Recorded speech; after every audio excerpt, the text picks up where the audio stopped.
Morning students, देखना इधर। Good morning students, कैसे हैं आप सब? आई होप बहुत अच्छे होंगे। लास्ट टाइम पे बच्चों हम बात कर रहे थे विमाओं के अनुप्रयोग की, और विमाओं के अनुप्रयोग में हमने 3 अनुप्रयोग देख लिए थे। इसके 3 अनुप्रयोग हैं, वो हमने देख लिए थे। पहला अनुप्रयोग था समीकरण की सत्यता की जांच, वो हमने देख लिया था। उसके बाद दूसरा अनुप्रयोग था कि किसी भी समीकरण में अपन को एक मात्रक पद्धति में मान दे रखा है और दूसरी मात्रक पद्धति में मान निकालना है, तो वो हमने देख लिया था। तीसरा अनुप्रयोग था कोई भी भौतिक राशि अन्य राशियों पर निर्भर कर रही है तो उनके मध्य क्या है, संबंध स्थापित किया जा सकता है। तो मैंने कल आपको एक सवाल दिया था, वो सवाल आपने करा होगा घर पे बैठ के। सवाल ये था कि वायु में ध्वनि का वेग दाब और घनत्व पर निर्भर करता है, तो उनके मध्य संबंध स्थापित करना है। वेग जो है दाब पर और घनत्व पर निर्भर करता है, तो उनके मध्य संबंध स्थापित आपको करना है। तो इधर देखिए क्या कह रहा है, ध्वनि का वेग, ध्वनि का वेग, मैं आंसर कर रहा हूं, ध्वनि का वेग भी किसके समानुपाती है? दाब के। तो दाब की घात a के ले लेते हैं, अपन ने ऐसे तो किया था। दाब की घात a के समानुपाती है, ये आ गया समीकरण 1।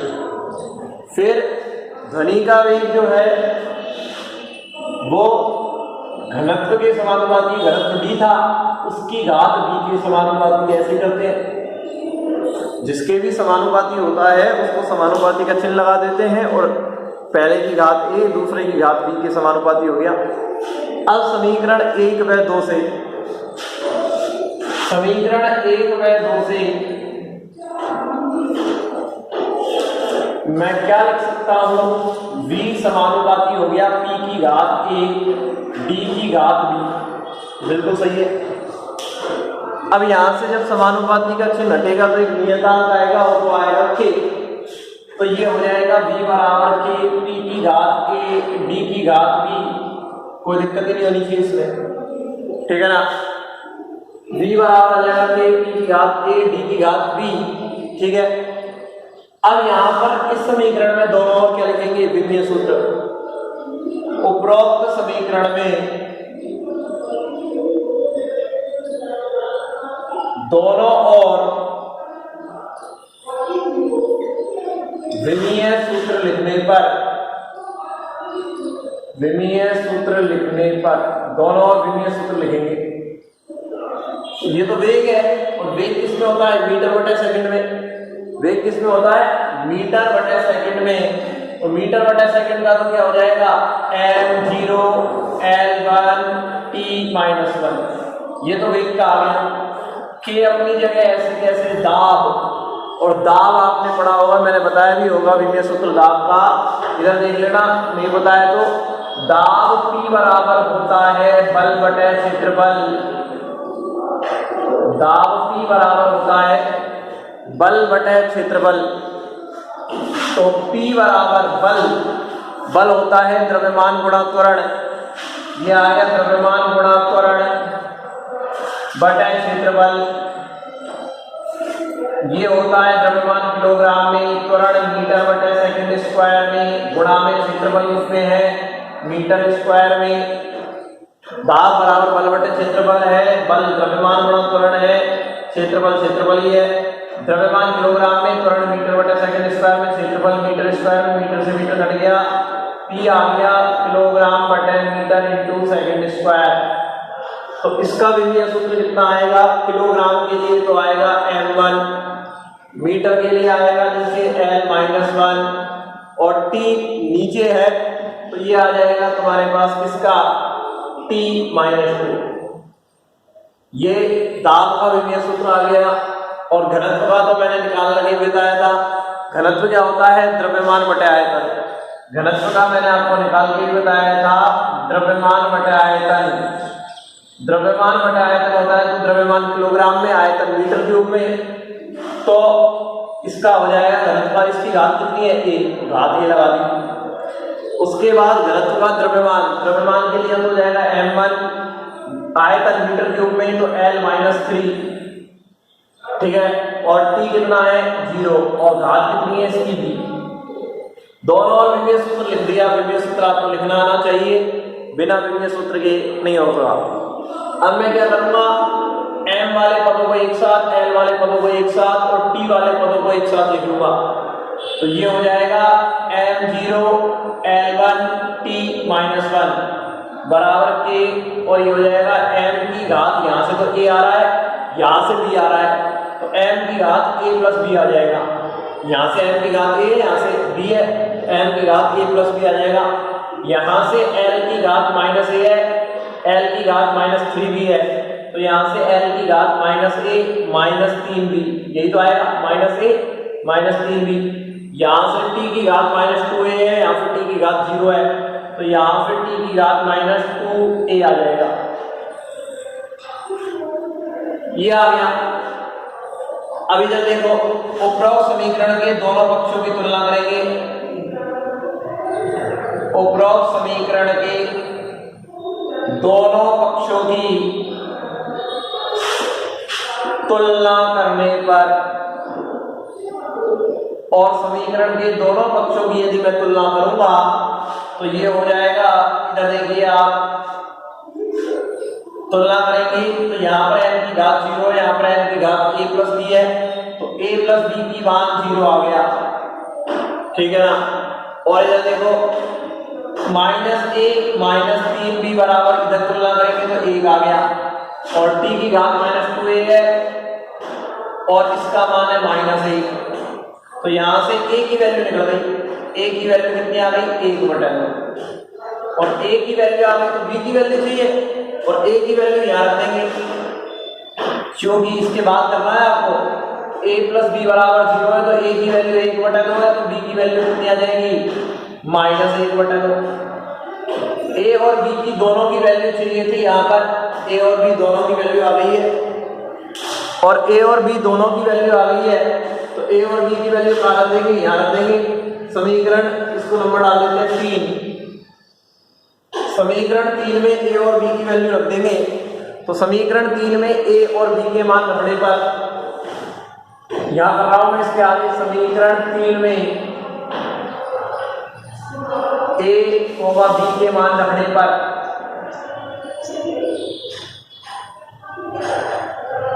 और जैसे मैं मान रखूंगा तो ये हो जाएगा v बराबर के p की घात 1/2 d की घात माइनस 1/2 रख दिया, तो v बराबर आ जाएगा कि p की घात 1/2 और बटे में आ जाएगा ये d की घात 1/2, और ये हो जाएगा v बराबर के √p/d। तो ये संबंध आ जाता है। वायु में ध्वनि का वेग इस सूत्र से दिया जाता है, ये संबंध आ गया है v बराबर के √p/d, ये संबंध आ गया। P क्या है दाब है, D क्या है घनत्व है, तो इस संबंध से, इस सूत्र से आप क्या निकाल लेंगे, संबंध निकाल लेंगे, ठीक है ना। पहले मैंने क्या कहा है, दाब की घात a के समानुपाती है, घनत्व की घात b के समानुपाती है, और दोनों का समानुपाती का चिन्ह हटा करके आ गया, दोनों में विमीय सूत्र लिख लिया, वेग का, दाब का, घनत्व का। फिर मैंने क्या करा है, दोनों को m वाले पदों को एक तरफ लिख लिया एक साथ, l वाले पदों को एक साथ, t वाले पदों को एक साथ लिखने के बाद उनके घातों की तुलना कर दी, तो ये 3 चीज आई। a का मान निकाल के ये आ गया, a का मान उठाकर यहाँ रख दिया तो b का मान आ गया, और ये सारे मान निकाल दिए समीकरण 3 में, तो ये सूत्र आ गया है, ठीक है ना। ये सवाल हो गया है, तीनों अनुप्रयोग हो गए हैं। अब बात करेंगे हम बच्चों विमाओं की सीमाएं, कि विमा की कुछ सीमाएं हैं। हर आदमी की, हर इंसान की, हर चीज की एक सीमा होती है, उस सीमा से बढ़कर वो कुछ काम नहीं कर सकता। तो विमाओं की भी कुछ सीमाएं हैं, तो वो सीमाएं कौन कौन सी है, कई बार पूछ लेता है पेपर में, ठीक है ना। विमाओं की सीमाएं, ठीक है, तो मैं इसको रख कर रहा हूं, तो आप देखिए विमाओं की सीमाएं।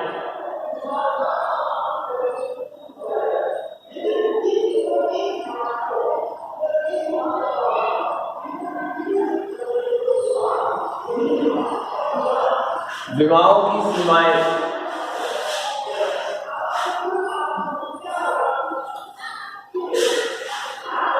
इसको मैं मिटा देता हूं। विमाओं की सीमाएं,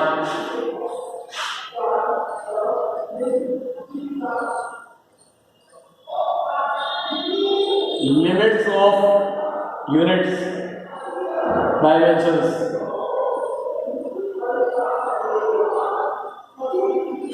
विमाओं की क्या क्या सीमाएं, 4-5 सीमाएं। पहली सीमा क्या है, इधर सुनना, इसकी पीडीएफ आपको नहीं मिलेगी, ये सारा इसी में से नोट करना है, मैं लिख रहा हूं सब कुछ। विमाओं की सीमाएं क्या है? सबसे पहले विमाओं से विमाहीन नियतांक, नियतांक है जो के का मान ज्ञात नहीं किया जा सकता। के का मान ज्ञात हो सकता है क्या इसमें से? नहीं। सूत्र में के आ रहा था तो के का मान विमाओं की सहायता से ज्ञात नहीं किया जा सकता। तो विमाओं की सहायता से नियतांक के का मान ज्ञात, के ही आ रहा था, अपन ने भी सवाल किया तो के ही तो चल रहा था, के का मान तो पता ही नहीं पड़ा अपन को कितना है। तो विमाओं की सहायता से के का मान ज्ञात नहीं किया जा सकता, नियतांक का मान ज्ञात नहीं किया जा सकता। तो पहली सीमा सही होगी। तो पहली सीमा ये है, विमाओं की सहायता से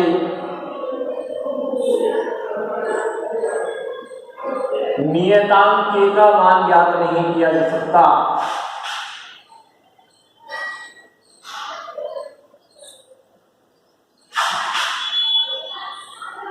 नियतांक के का मान ज्ञात नहीं किया जा सकता।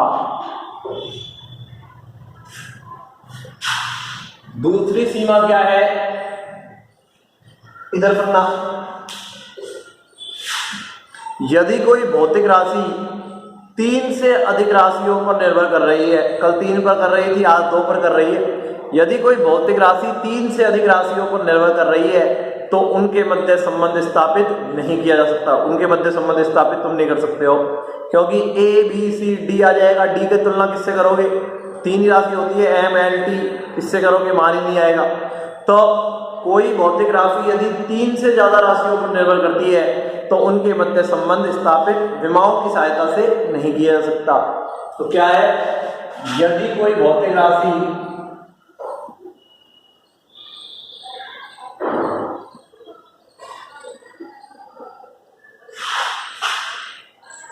3 से अधिक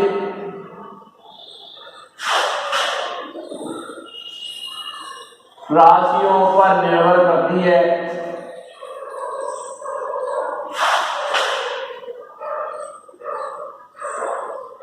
तो उनके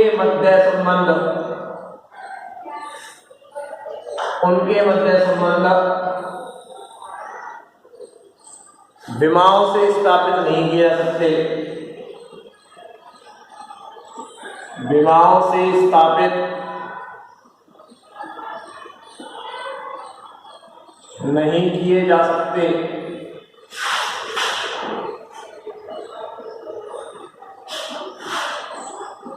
तीसरा, इधर सुनना, यदि किसी समीकरण में लघुगणक आ गया, लॉग आ गया, और त्रिकोणमितीय फलन आ गया साइन थीटा कॉस थीटा, तो उन सूत्रों की स्थापना भी विमाओं से नहीं कर सकते। यदि किसी समीकरण में लघुगणक और त्रिकोणमितीय फलन है तो उनकी स्थापना भी, उन सूत्रों की स्थापना भी विमाओं से नहीं कर सकते। लघुगणक वाले, त्रिकोणमितीय फलन वाले सूत्रों की स्थापना विमाओं की सहायता से नहीं की जा सकती। तो यदि किसी समीकरण में लघुगणक कोमा त्रिकोणमितीय फलन आते हो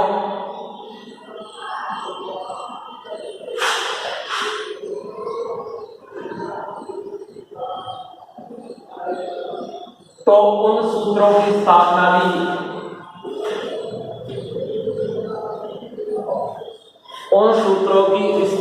भी विमाओं द्वारा नहीं की जा सकती, क्योंकि लघुगणक का मान कहां से निकालेंगे, त्रिकोणमिति का कहां से मान निकालेंगे? नहीं की जा सकती।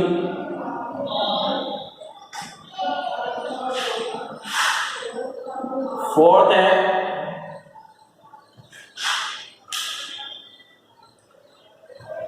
इधर सुनना, यदि किसी समीकरण में एक से ज्यादा पद हैं, जैसे v बराबर u प्लस 80, एक से ज्यादा पद हो गए, एस बराबर U T plus half A T square, तो ऐसे समीकरणों की उत्पत्ति भी विमाओं से नहीं कर सकते। v बराबर u प्लस ए टी है तो इसकी उत्पत्ति नहीं कर सकते विमाओं से। s बराबर U T plus half A T square, इसमें भी दो पद आ गए। v स्क्वायर बराबर यू स्क्वायर प्लस 2as है, तो ऐसे समीकरणों की व्युत्पत्ति विमाओं की सहायता से नहीं की जा सकती। ठीक है ना। तो यानी कि यदि किसी समीकरण में दो या दो से अधिक, एक से अधिक पद हैं,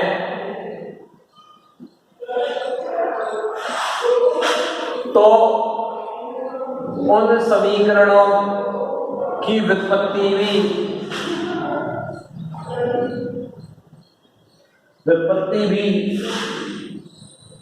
विमीय विधि द्वारा नहीं की जा सकती। विमीय विधि द्वारा नहीं की जा सकती। विमीय विधि द्वारा नहीं की जा सकती है। इधर सुनना बच्चों,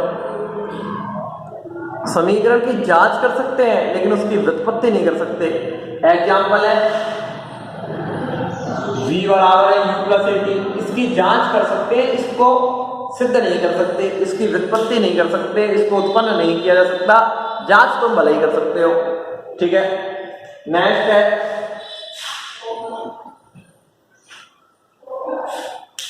पांचवा, इधर सुनना, विमाओं की सहायता से नए सूत्रों की उत्पत्ति नहीं की जा सकती। विमाओं की सहायता से नए सूत्रों की उत्पत्ति नहीं की जा सकती। पहले से ही जो सूत्र व्युत्पन्न है उनको ही क्या कर सकते हैं, जांच सकते हैं, या फिर उनकी उत्पत्ति की जा सकती है। नए सूत्रों की व्युत्पत्ति नहीं कर सकते। तो मन में आए कि नया सूत्र बना दूं मैं इससे, ये चीज इस पर निर्भर करती है, ये चीज इस पर निर्भर करती है और ये चीज इस पर निर्भर करती है, और मैंने नया सूत्र बना दिया कोई, ऐसा नहीं कर सकते। विमाओं की सहायता से नए सूत्रों की व्युत्पत्ति नहीं की जा सकती। जो पहले से ही स्थापित सूत्र हैं, जो पहले से बने हुए हैं, उनकी जांच करा जा सकता है, उनकी उत्पत्ति की जा सकती है। नए सूत्र नहीं बना सकते तुम।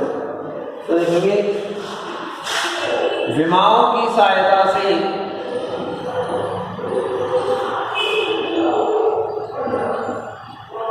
नए सूत्रों की व्युत्पत्ति नहीं की जा सकती। इनसे केवल